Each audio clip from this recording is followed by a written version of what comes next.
Here's the truth. You lead best when you care about all the people your leadership touches. Caring is not a soft skill. It's not a personality trait. It's not something you add to leadership when you have time.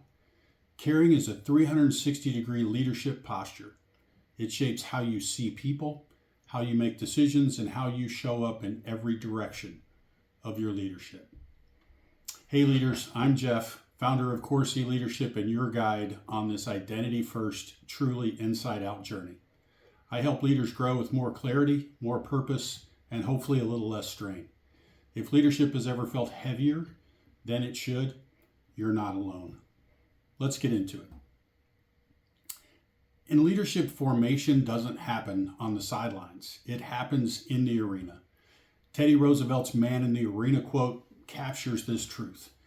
The person who shows up, takes risks, and carries responsibility is the one who truly leads. And caring begins there too, because you can't care for people from a distance. You can't care for people without connection.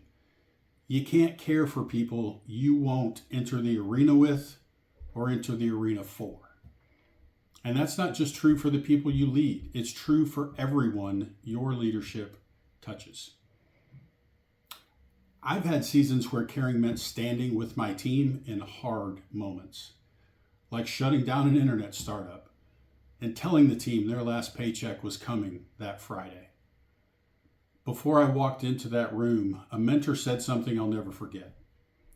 Isn't it better for them to hear this from someone they trust and respect and who cares about them than from someone who didn't deliver it with the empathy it deserves? He was right. Caring meant telling the truth with dignity. Caring meant taking responsibility for the moment. Caring meant standing with them as things fell apart. There were times I had to deliver difficult, honest messages to customers or internal stakeholders, not because it was easy, but because they deserved clarity so they could adjust their plans. Caring meant telling the truth, even when it wasn't flattering, even when it meant owning mistakes, even when it meant resetting expectations. Those conversations built trust, not because the news was good, but because the posture was right. I remember counseling someone out of an organization. It was one of those conversations that leaders dread, and I did too. But I cared enough to be honest, to name the fit issue, and to help him see a path forward. The next day, he thanked me. He said he knew he wasn't a fit, and that it was creating a lot of stress, and that the conversation gave him permission to move towards something better for him. Caring sometimes means helping someone leave well. And caring moves up the hierarchy too. There were times when I had to give my boss a heads up, even when it didn't put me or my team in the best light. I cared enough to make sure he or she wasn't blindsided. I cared enough to bring clarity instead of chaos. I cared enough to steward trust, even when it cost me something. And caring moves sideways with peers and partners. It means collaborating instead of competing, sharing credit, refusing to throw someone under the bus, even if it would be convenient. And caring also moves inward. You can't care for others if you're leading from depletion or resentment. Caring inward means resting, reflecting, and staying aligned with calling so you can lead from a centered place. Leadership isn't a one-direction relationship. Every leader is surrounded by people who are affected by his or her presence, decisions, and character.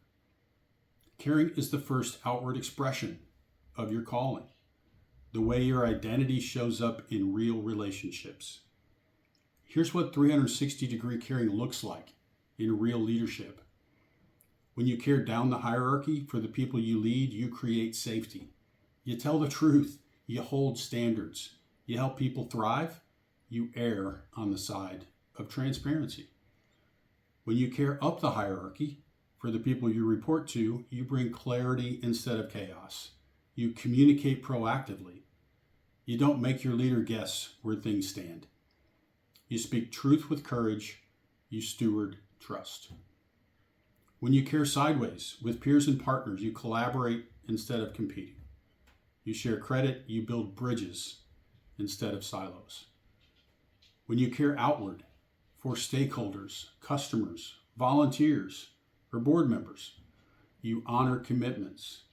You communicate with integrity. You see the human behind the role, the person who will feel the impact of your decisions, your timing, and your clarity.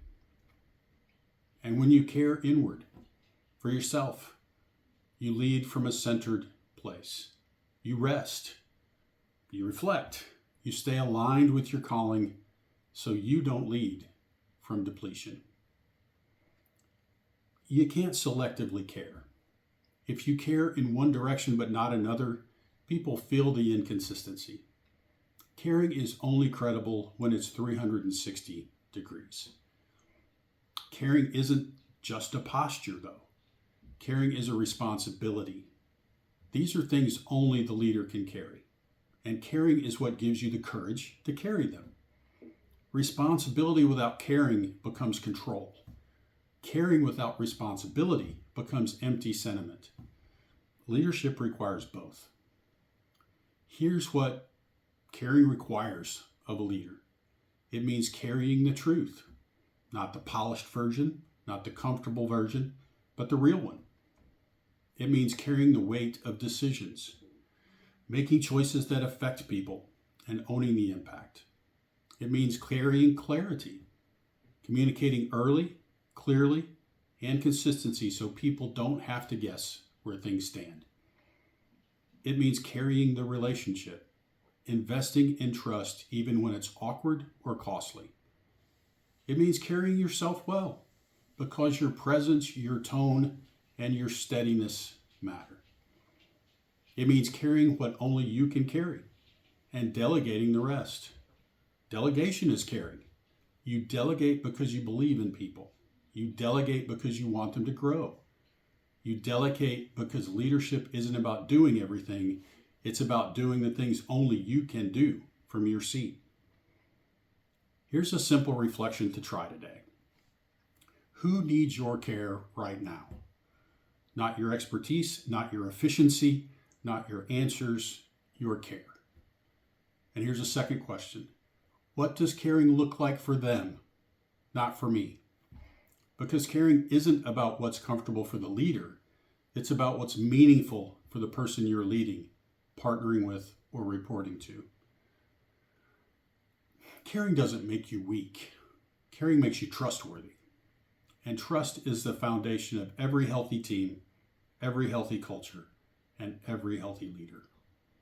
You don't have to care perfectly, but you have to care consistently in every direction. And here's the part some leaders don't like to admit. Caring requires vulnerability, not oversharing, not emotional exposure for its own sake, but the kind of vulnerability that builds trust. It means naming the truth, even when it's uncomfortable. Owning your part without defensiveness. Admitting when you don't have all the answers. Showing up with empathy instead of armor. Letting people see the humans behind the role. Vulnerability isn't weakness, it's credibility. People trust leaders who are real. People follow leaders who are human. People open up to leaders who open up first. Great leaders are additive to people's lives, not just their work lives. They leave people more confident, not more anxious, more capable, not more dependent, more grounded, not more depleted, more human, not more guarded. And I have to be direct here. I can tolerate many things in leadership, but I cannot tolerate people who don't care. I think most people feel the same way. Caring isn't optional. Caring is credibility. Caring is leadership. So thanks for joining me today. And as we sign off, like always, listen deeply, walk faithfully, and bring others with you.